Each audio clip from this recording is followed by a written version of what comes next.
나누신 하나님의 말씀은 요한복음 13장 말씀입니다.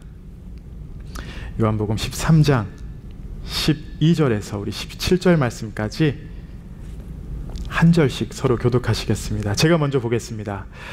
그들의 발을 씻기신 후에 옷을 입으시고 다시 앉아 그들에게 이르시되 내가 너희에게 행한 것을 너희가 아느냐? 너희가 나를 선생이라 또는 주라 하니 너희 말이 옳도다. 내가 그러하다. 내가 주와 또는 선생이 되어 너희 발을 씻었으니 너희도 서로 발을 씻어주는 것이 옳으니라. 내가 너희에게 행한 것 같이 너희도 행하게 하려 하여 본을 보였노라. 내가 진실로 진실로 너희에게 이르노니 종이 주인보다 크지 못하고 보냄을 받은 자가 보낸 자보다 크지 못하나니 너희가 이것을 알고 행하면 복이 있으리라. 아멘. 제가 참 존경하던 우리 장로님, 권사님이 계셨습니다. 제 기억에 95, 그리고 권사님이 94세 결혼 80주년 기념 파티를 했었습니다. 처음 참석해 봤습니다. 80주년, 사랑하는 사람과 80주년, 상상만 해도 너무 행복하시죠? 예, 그 표정을 보면 다 알 것 같아요. 근데 이 두 분, 장로님과 권사님은요, 제가 한 교회에서 12년 이상을 같이 섬겼는데 교회에 항상 손을 잡고 들어오십니다. 그리고 장로님은 권사님의 백을 항상 들어주시고 차에서 내릴 때 장로님은 항상 권사님 내리시라고 문을 열어주시고 잡아주시고, 그리고요, 권사님은 장로님을 너무나도 사랑하셔서 이름을 바꾸셨어요. 장로님의 성함이 변인관 장로님이셨습니다. 그리고 권사님의 성함이 있었는데 미국에서 시민권을 바꾸시면서 이름을 바꾸셨어요. 뭐라고 하셨냐? 변인애 권사님. 왜냐? 인관이를 사랑하는, 그래서 변인애 권사님이세요. 오그라드세요.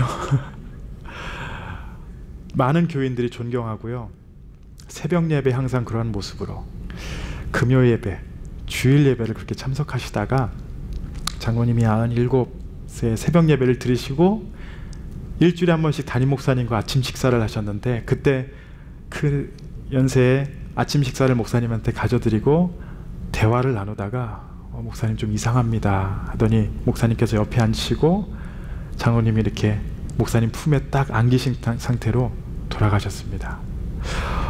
권사님도 장로님 돌아가시고 그때서부터 치매가 걸리셔가지고 한 1년을 그냥 마음이 너무 아프셨던 것 같아요. 그래서 잊어버린 상태에 계시다가 하늘나라로 가셨는데, 우리가 사실 이런 사랑의 모습, 사랑하는 모습을 보면은 야, 너무 아름답다, 나도 그러한 사랑을 살아야지, 세상 사람들 또한 다 본받고 싶어하는, 또 너무나도 아름답다라고 여기는 그런 사랑입니다.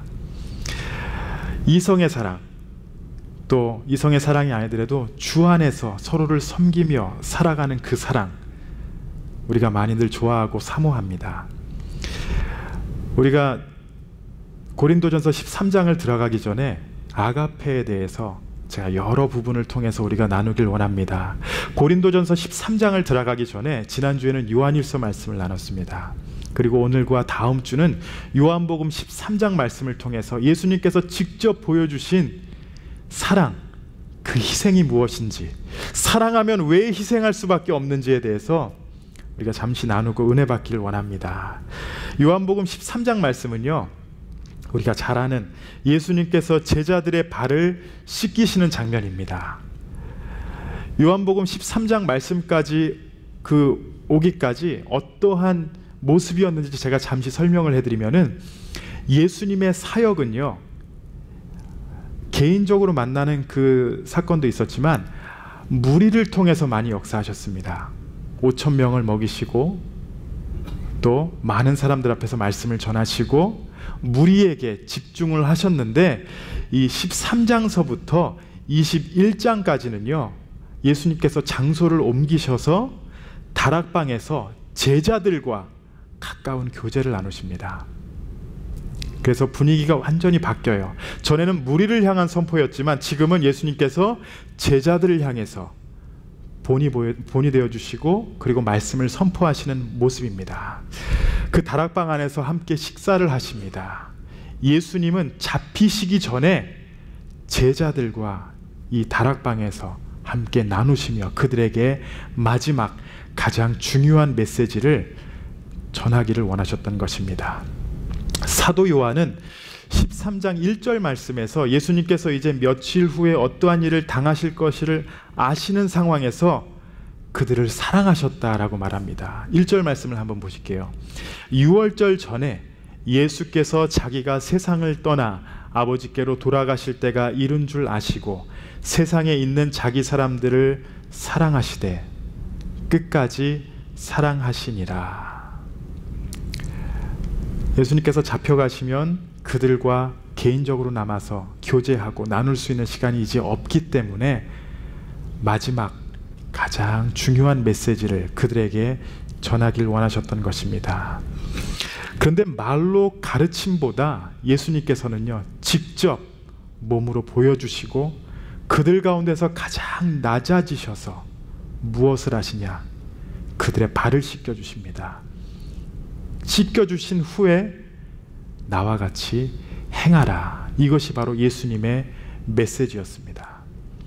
오늘 이 시간에도 계속해서 하나님의 사랑, 아가페에 대해서 나누는데요.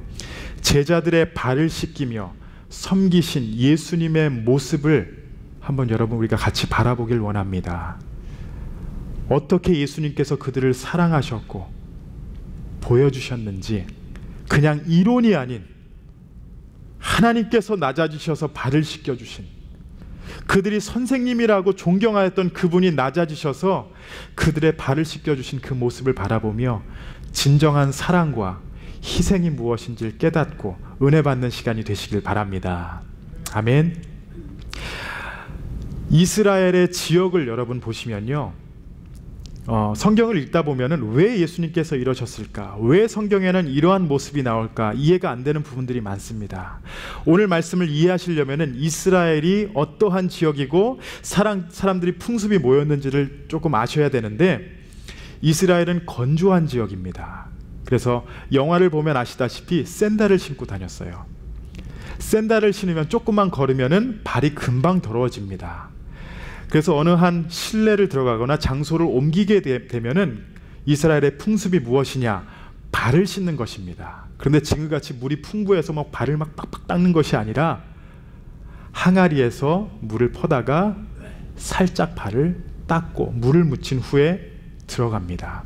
요한복음 2장에 예수님께서 첫 번째 기적을 행하셨던 가나의 혼인잔치를 보시면은 항아리가 등장하죠.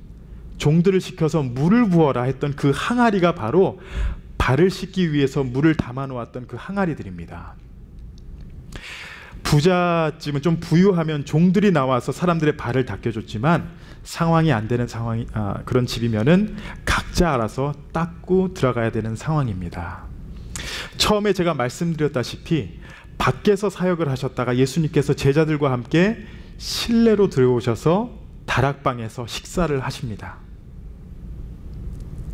아무도 발을 안 닦은 것 같아요. 더러운 상태였던 것 같습니다. 예수님께서 그 상황에서 먼저 일어나셔서 그들의 발을 닦여주신 것입니다. 너무나도 아름다운 모습인 것 같죠? 은혜스러운 그런 자리, 제자들이 눈물을 흘리면서 예수님 막 이럴 것 같은 그런 분위기 같죠. 그런데 오늘 말씀, 이 요한복음 말씀뿐만이 아니라 누가복음 22장 말씀을 보시면요, 예수님께서 발을 씻겨주신 모습에 대해서는 말을 하고 있진 않지만은 그 자리에 어떤 분위기였는지에 대해서는 말하고 있습니다. 22장 24절을 보시면은 또 그들 사이에 그중 누가 크냐 하는 다툼이 난지라. 예수님은요, 잡혀가시기 전에 제자들에게 어떻게 해서든지 마지막 메시지를 전하고 그들을 사랑한다 고백하고 싶어 하시는데, 제자들 사이에서는 누가 크냐, 누가 넘버 투냐, 예수님께서 나중에 왕이 되시면 누가 총리가 될 거고 어떠한 역할을 맡을 것이냐 서로 싸우고 있었어요. 그들 가운데 또 한 사람은 뭐냐? 예수님을 이미 팔아넘겼고 언제 내가 타이밍 맞춰서 나가서 군사들을 불러와야 할 것인가, 그 생각을 하고 있었습니다. 그러한 분위기에서 예수님께서는 그들의 발을 씻겨주신 것입니다. 사실 이 상황을 냉정하게 판단하면요, 예수님께서 그들에게 훈계할 수도 있었고, 정신 차려, 니네가 지금 이러고 있을 때가 아니야, 나는 지금 팔려갈 거고 잡혀갈 거고 너희들은 앞으로 이러이러한 일들을 행할 거야, 사랑해야 돼, 전해야 돼, 말로 훈계할 수 있었습니다. 그런데 예수님께서는 말이 앞서신 것이 아니라 그들 앞에서 직접 낮아지시고 그들이 어떠한 생각을 갖고 있던 간에 먼저 희생이 무엇인지 보여주시고 섬기셨던 것입니다. 성경에서는요, 예수님께서 어떤 순서대로 제자들의 발을 씻겨주셨는지 기록하고 있지 않습니다. 그런데 하나 확실한 것은 베드로가 먼저가 아니었습니다.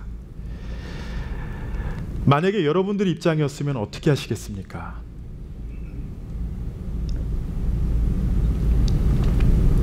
선생, 우리가 주라고 부르는 분, 아마 우리 중에 연세가 가장 높으신 광 목사님이나 우리 박 장로님께서 갑자기 여러분들 앞에서 수건을 둘러매고 여러분들의 발을 만지고 눈물을 흘리며 여러분의 발을 씻어주신다면 여러분 어떻게 하시겠어요? 뭐 막 말리시고 난리가 나겠죠. 절대 안 되면, 왜? 장로님이 왜? 목사님이 왜? 근데 제자들은요, 3년 동안 주라 부르며 선생님이라고 예수님을 따랐지만 그 상황에서는 가만히 있었습니다. 그만큼 제자들의 마음은 교만해 있었고 예수님의 그 사랑을 받아들일 준비가 안 돼 있었고, 그 생각과 마음 가운데는 인간적인 그 다툼으로 가득해 있었습니다.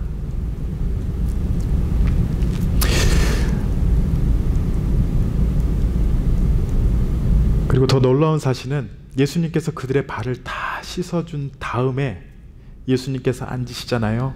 성경에는 그 누구도 예수님의 발을 씻기려 했던 제자가 없었던 것입니다. 베드로가 중간에 안 된다라고 한 번 막은 것, 그거 외에는 아무 기록이 없습니다. 예수님의 기적을 3년 동안 봤습니다. 예수님의 가르침을 3년 동안 들었어요. 여러분, 기적을 보면 하나님을 믿겠다 그렇게 말씀하시죠? 가장 가까이 3년 동안 기적을 보았던 제자들의 마음이, 그 모습이 바로 이러한 모습이었어요. 모태신앙, 우리가 몇 년 동안 신앙생활을 했다, 여러분 그게 중요한 게 아닙니다.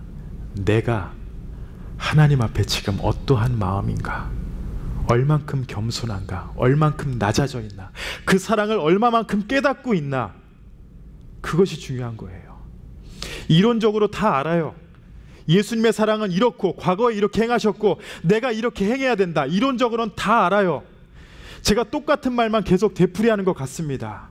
그리고 여러분들 입술로도 고백하세요. 서로 그렇게 가르치고 계세요. 그러나 진정으로 예수님을 바라보지 못하고 그분의 뜻이 무엇인지 모르면은 우리가 아무리 예수님의 제자라고 하고 성도라고 하고 여러 가지 직분을 갖고 있는다 하더라도 우리는 교만할 수밖에 없고 쓸데없는 파워게임에 빠져서 누가 높고 낮다, 교회 안에서 밖에서 우리가 그렇게 살아갈 수밖에 없는 그런 존재입니다. 예수님의 12제자, 그 모습이 3년 후에 그 모습이 바로 교만했던 그 모습이었던 것입니다. 이 제자들의 모습을 돌아보시면서 여러분, 우리 개인의 모습을 한번 돌아보시기 바랍니다.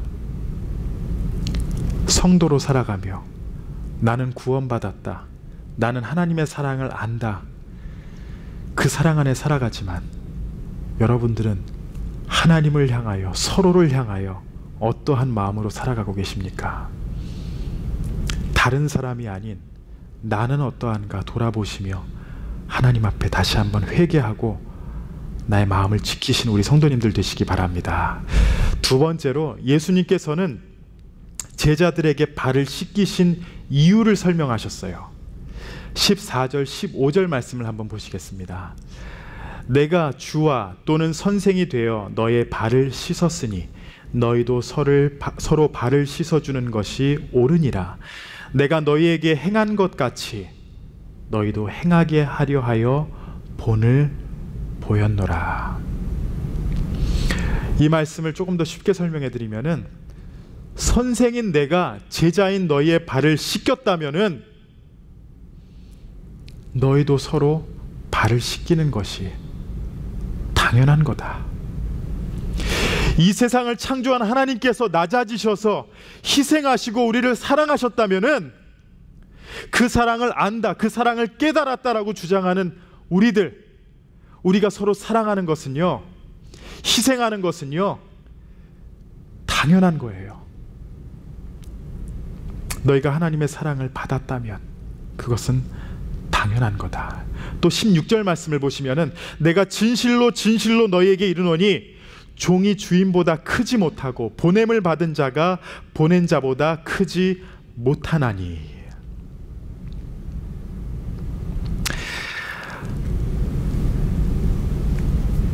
깨달으셨다면, 우리 주님이 그렇게 하셨다면, 나를 위해 그렇게 하셨다면 우리는 그렇게 살아야 합니다.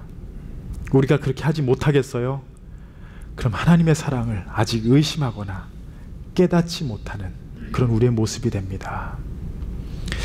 제가 냉정하게 한번 질문해 보겠습니다. 여러분들은 어떠하십니까? 예수님처럼 남의 발을 씻겨주려는 그 마음가짐으로 신앙생활을 하고 계십니까? 예수님은 내 발을 씻겨주셨는데, 우리를 위해 가장 낮은 모습으로 이 땅에 오셨는데, 내 죄 때문에 십자가에서 죽으셨는데, 나는 다른 사람의 발을 씻기는 것을 싫어하지 않습니까? 그걸 싫어하면서 예수님 앞에 주여, 주님을 사랑합니다. 그 사랑을 따르기 원합니다. 나도 예수님과 같이 살아가길 원합니다. 예수님을 닮고 싶습니다. 그렇게 고백하면서 서로에 대한 그 사랑은 어떻습니까?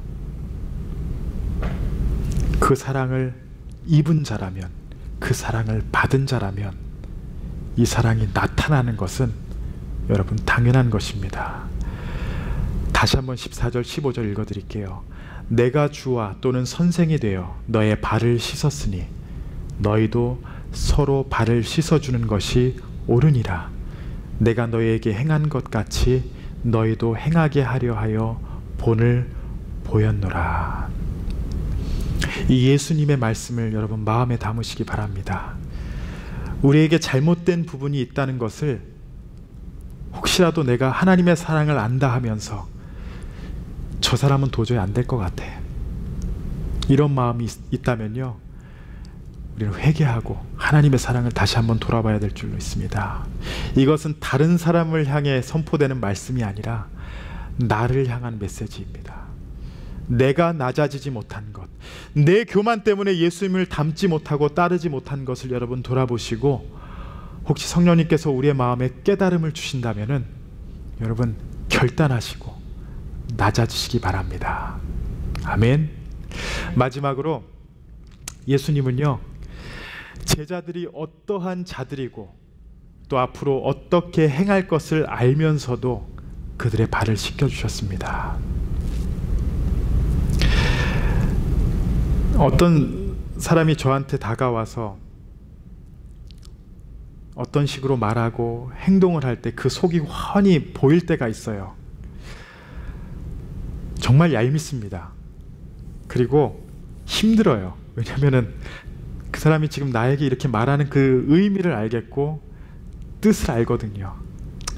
저 사람이 나한테 사기치려고 그러나, 그걸 알 것 같은데 저에게 그렇게 거짓말을 하면서 말할 때가 있습니다. 예수님, 제자들의 발을 씻기기 전에 10명은 11명은 예수님께서 잡혀가시면요, 도망갈 것을 아셨어요. 가룟 유다는 예수님을 이미 팔아넘겼고 그 마음에 어떤 생각을 갖고 계셨는지 알고 계셨어요. 베드로가 예수님을 3번 부인할 것을 알고 계셨어요. 그러한 사람인 줄 알면서 예수님께서는 희생하시고 그들의 발을 씻겨주셨습니다. 내가 이 사람은 사랑해도 되겠다, 사랑할 대상, 우리가 골라서 사랑한다면요, 그건 누구나 다 아는 사랑입니다. 근데 예수님의 사랑은, 이 아가페는, 그 대상은 우리가 정하지 않습니다. 내 앞에 있는 그 사람을 사랑하는 것입니다. 하나님께서 허락하신 그 사람을 사랑하는 것이에요. 가족, 이웃, 교인, 여러분, 내가 원해서 이 사람과 함께 교인된 것 같죠? 절대 아닙니다. 하나님께서 허락하신 거예요. 그리고요, 하나님께서는 그 사람이 어떤 마음을 품고 있던, 앞으로 어떻게 할 것, 우리가 대충 알 것 같지만 과거에 이 사람이 무슨 잘못을 했던 간에 그 사람을 사랑하래요. 그냥 사랑하라는 것이 아니라 내가 낮아져서 예수님과 같이 발을 닦으라는 것이 바로 예수님의 메시지였습니다. 예수님께서는 로마서 말씀을 보시면은 우리가 아직 연약할 때에 기약대로 그리스도께서 경건하지 않은 자를 위하여 죽으셨도다. 그리고 또 우리가 아직 죄인 되었을 때에 그리스도께서 우리를 위하여 죽으심으로 하나님께서 우리에 대한 자기의 사랑을 확증하셨느니라. 우리가 뭔가 예쁜 게 있어서, 거룩한 게 있어서, 남들과 다른 것이 있어서 우리를 사랑하고 우리를 위해서 희생하신 것이 아니라, 우리가 아직 죄인 되었을 때에 더럽고 추한 모습이었지만 예수님께서는 먼저 오셔서 우리를 사랑하신 것입니다. 그러한 마음으로 서로를 사랑하라, 이것입니다. 혹시라도 우리의 마음을 아프게 하는 성도님들이 계십니까? 그런 이웃이 있으세요? 그럼 여러분 한번 기뻐해 보세요. 왜냐? 그분이 바로 여러분이 사랑해야 할 대상입니다.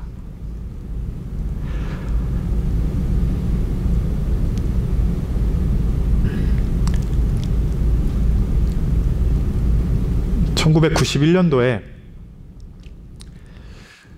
저희 부모님이, 저희 가정이 브라질에 이민 가서 2년 동안 부모님이 바느질을 해서 돈을 어느 정도 벌어 놓으셨습니다.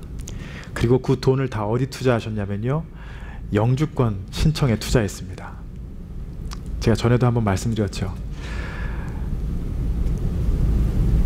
사기를 당했습니다. 교인한테요. 저희 아버지가 전도사님이셨고 그 집사님의 자녀들은 학생이었어요. 저희 부모님, 저희 아버님 학생이었습니다. 그리고 같은 학생부에 있었고,